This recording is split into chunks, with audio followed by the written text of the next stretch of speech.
Hello, everyone.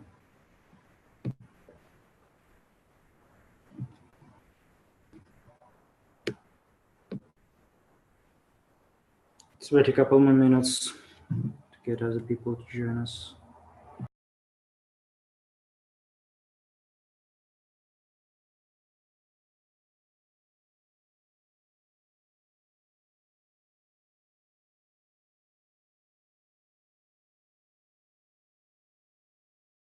Hey, here. This is Doug. When I try to get to the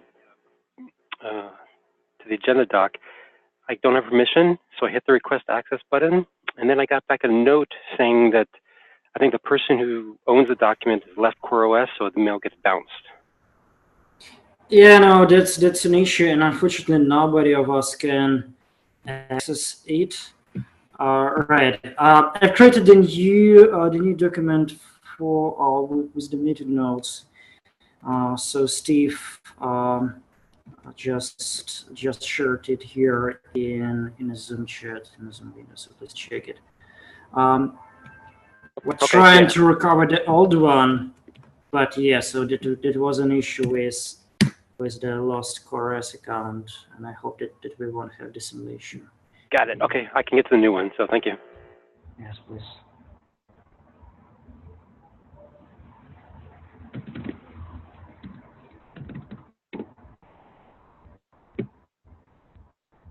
And if you are a Kubernetes PM group member, you should be able to access it in a read-write mode.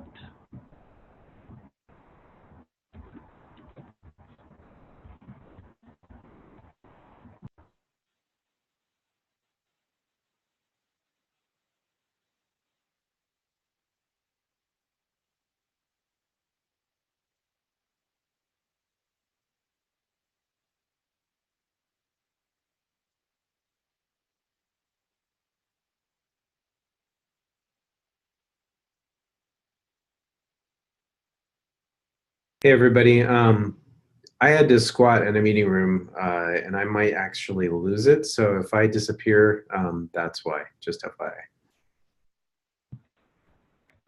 Thank you, Jace.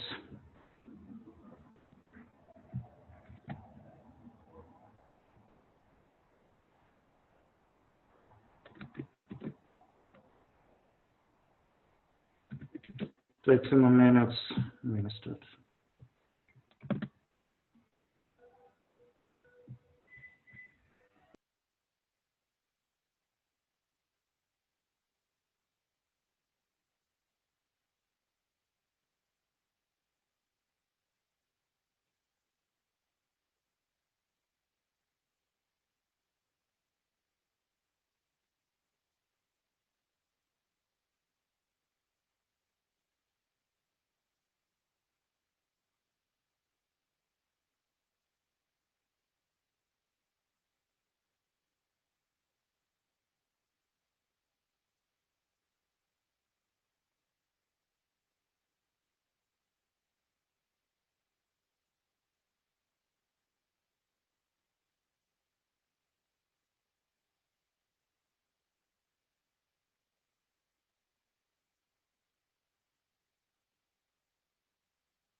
All right. So welcome everyone to our regular bi-weekly Kubernetes SIG PM meeting. My name is Igor Dvoretsky. I'm one of the colleagues of the SIG. And I have to notice that this meeting is being recorded and will be uploaded to YouTube that everyone will be able to access it. So today is June 5th, and we have a few items to discuss today regarding our current PM activities in the Kubernetes community. So first of all, I have to mention that the PR, we have prepared the new charter and we've submitted the PR a few months ago. It still requires a review and merging. So the link is in the meeting notes. Please review it. Please take a look there. And if everyone is fine with that, I'd like to see at least one LGT and one approve. Probably someone may have any comments, any thoughts, any suggestions there. Actually, I have noticed that there's been an issue with merging, with processing where the queue and CR Robert mentioned it was the Nitro base label. So you have to update it a bit, polishing its formatting and so on. But speaking about the general content, please review it and leave your thoughts there in a thread.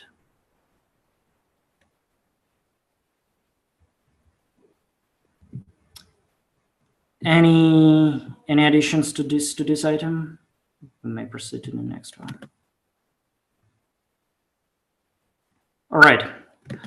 So the next item is about the features process. So Steven is here. Steven is a shadow of the features lead for the current Kubernetes 1.10, the currently developed Kubernetes release, and we have faced a few issues and a few questions regarding the current features process. So the first question is about should we create a cap and significantly enhance it, and probably start a discussion on what is the community feedback, where do we lack from the community standpoint and from the release process standpoint, where do we lack in terms of the features process? Because the features process has been developed around 2 years ago. Almost everything in this community has changed in this time, but not this process. So I can expect that we need to really update the current procedure and the current situation with the features process, because it seems to be really outdated. Not all the features are tracked in a right way. Not really everybody can understand what the feature is, and that's the big issue, either from the release team perspective and from the perspective of the coding teams. So if I'm a developer, should I submit my currently developed code to the features repo? I shouldn't. What should I do with the documentation and so on? So I suppose that it's an open mic discussion right now. So if someone has any items to add here, please do it. So my question is, do we have a features lead playbook like we do for all the other release team roles? Because I think not yet. Yeah, so we have currently drafted it. We're drafting it, but it's not released yet. So I hope that it will be released right at the end of the current cycle. Yeah, the plan. Hey, Jace. The plan is for me to do that. So I have an issue open for the features handbook, and yeah, the plan is I want to get that out before the end of this release. So. Yeah.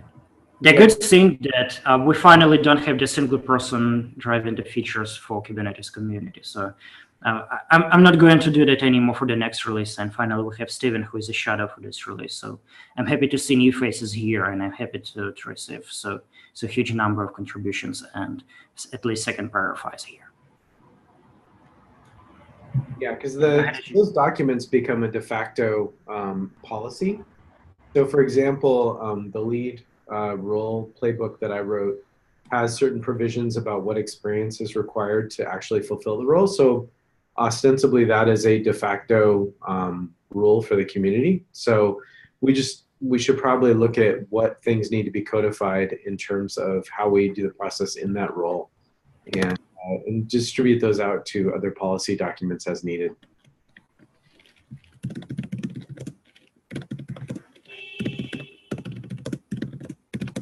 Your typing is very loud, my friend.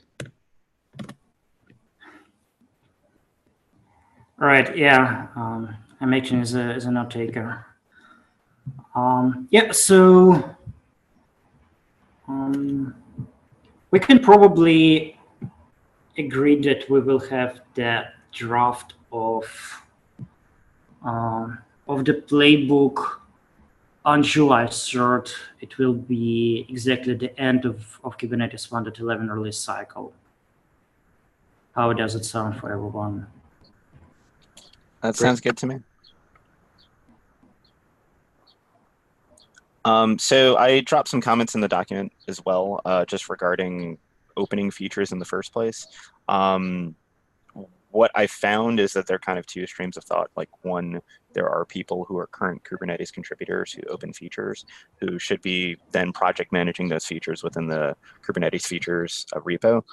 And there's kind of like the second bundle of people that are new contributors or passersby, or they are not necessarily going to open a feature, but there should be an easy way for them to do that.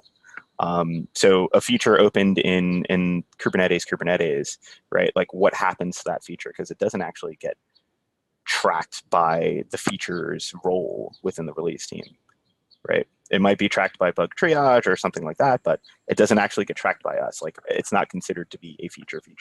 So what do we do there? I would also like to revisit my document that was the new features process. And I would like to, whoever is going to be in 112, which it seems like you, Stephen, thank you very much for doing that.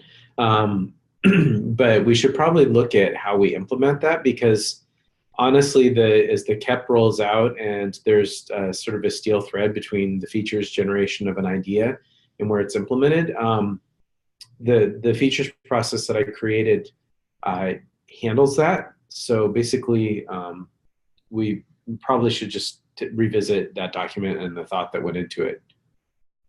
Yeah, can you share that out? I will do that. I'll put it in the Slack channel. All right. And I will link it to the meeting notes.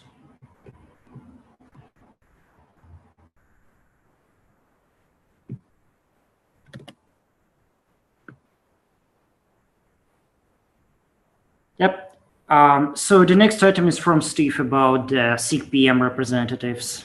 So please go ahead.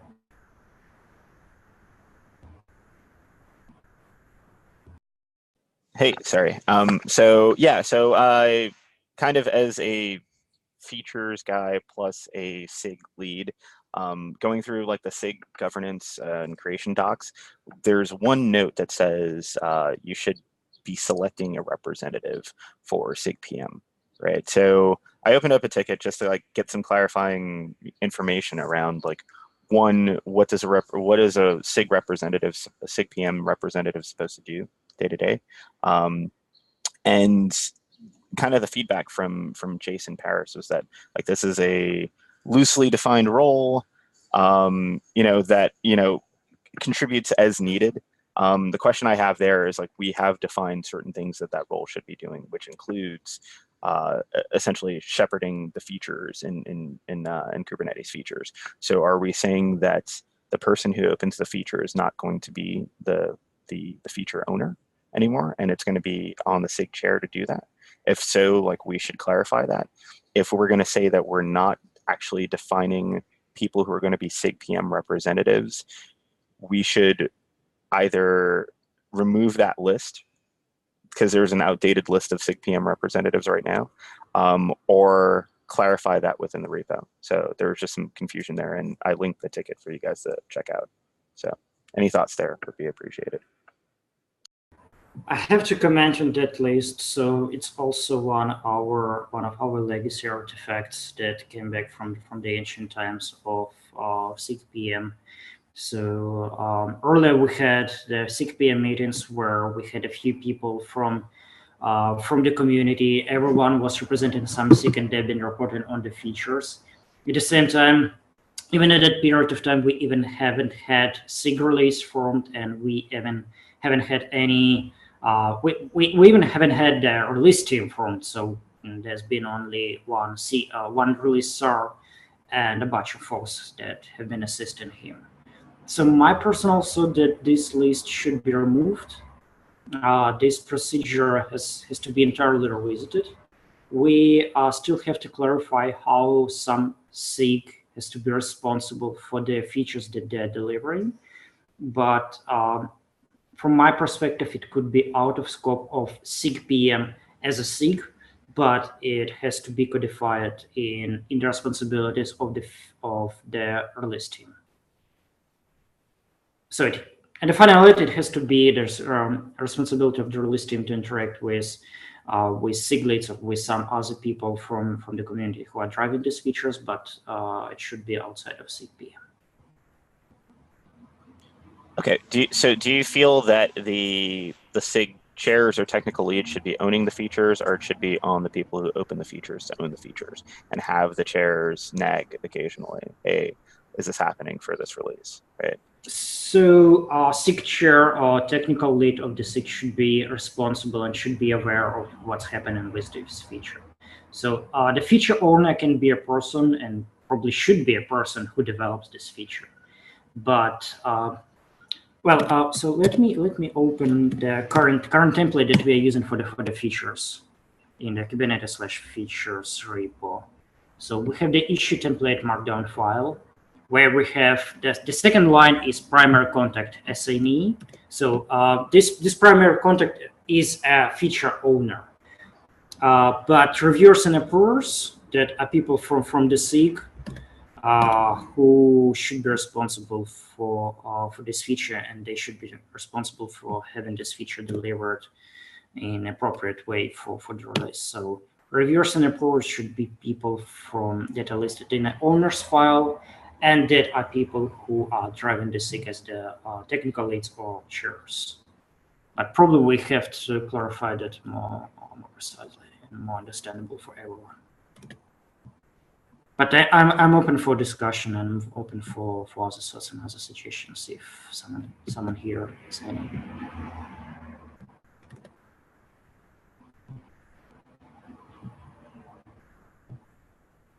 Anybody? Yeah, I think I'm glad that Ihor, that you said that we should deprecate this thing, because I think the idea was that that hopefully SIGs are facilitators, so we're providing facilitation to SIGs and not the other way around. So ideally, if we had a really happily functioning, super awesome SIG PM, we would actually get people we would have people within our SIG that would delegate into SIGs to help them facilitate the writing and planning around features. Because, for example, yet another thing that I did that didn't get any traction as a result of just circumstances was the feature planning process that helps detangle dependencies and all that stuff ahead of when a release happens. The document that I shared with everybody prior actually goes into talking about this template. I'm going to find it and share it. But essentially, we should be doing a lot more planning, and we should be facilitating planning, because SIGs right now are not doing it. And one of the big ways this is manifested is that we don't actually have roadmaps for SIGs. Mm-hmm. And so getting any kind of longer term or longer horizon view about what feature escalation and maturity looks like is almost impossible right now. And frankly, I think this is going to become a huge project risk moving forward. So whatever we do, we need to kind of address this. Yep, I agree. So I'm gonna show this this template in chat and also in the Slack channel. So that's my 2 cents.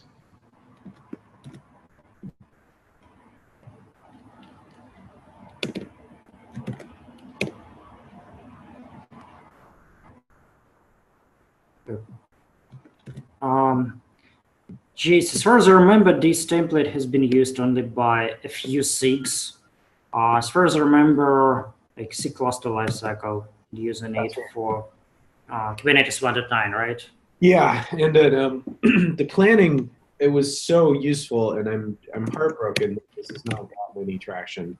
But it's because, again, we need to be facilitating these planning sessions, mm-hmm. and not the other way around. So, Yeah. Some future date, I would love to see us figure out how to do that. So can it be a solution to set a hard requirement for all SIGs to run the planning session at for example, the first week of every release iteration? So someone from SIG PM, like SIG PM, right? Someone from the community who is interested in driving the session or collecting the feedback will join the SIG meetings and drives this session. So as Jace did it for C cluster lifecycle around half a year ago. So can it be a solution? Can it be a good idea?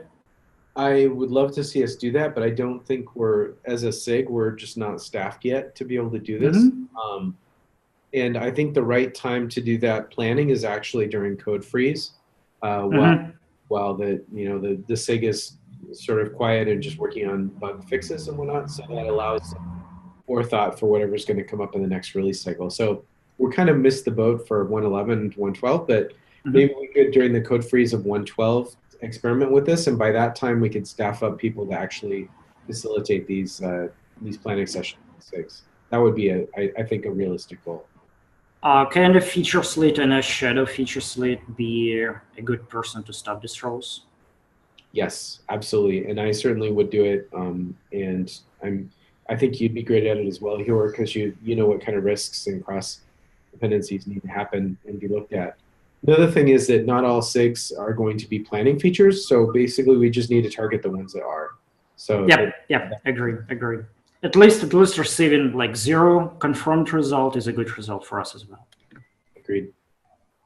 So let's take that as an action item that we'll for 1.12 code freeze, we should at least test the planning process and see what happens.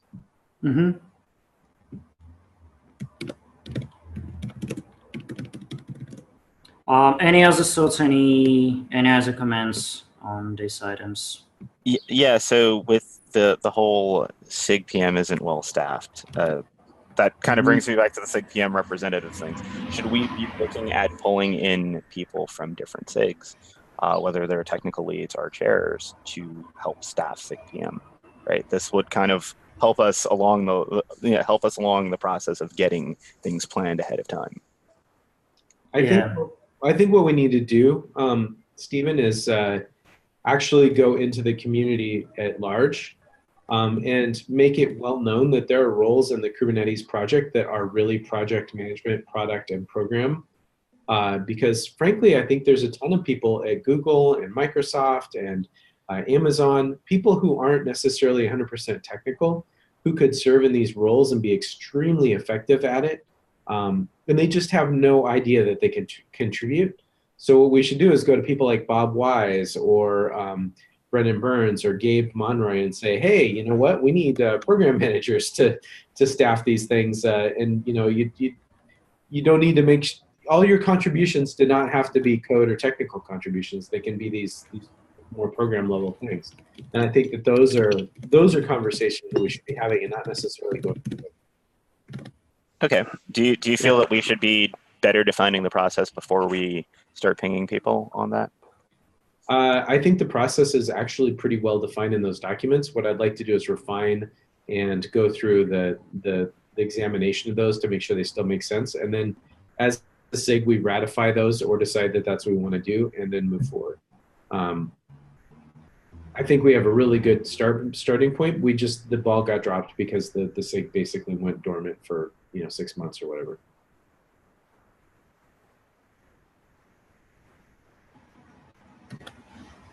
Yes, I agree. We can probably start actively pinging people.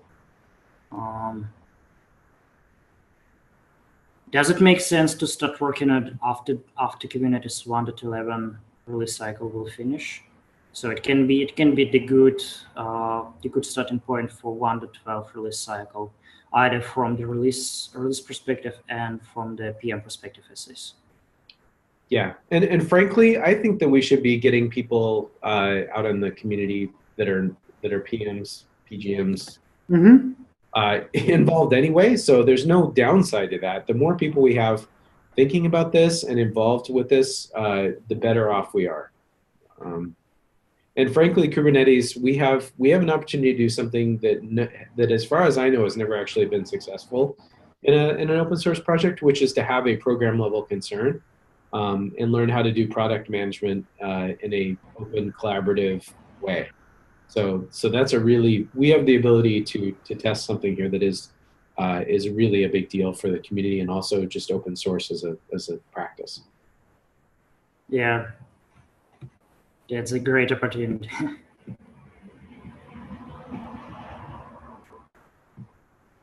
All right. Any other items? Any other comments? Anything else to discuss right now?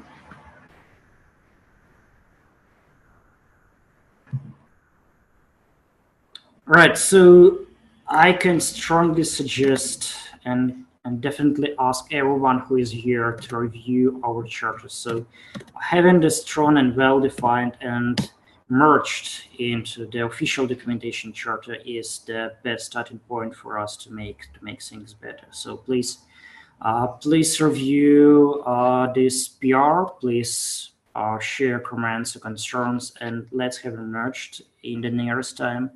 And after that, we'll have the great opportunity to move forward with all other initiatives that we have discussed right now. Perfect. So if there are no other questions or comments or suggestions, I will close this meeting. And I hope to see you in 2 weeks, exactly this time, exactly this place. Thanks, everyone. Take it easy. Bye. Bye. Bye.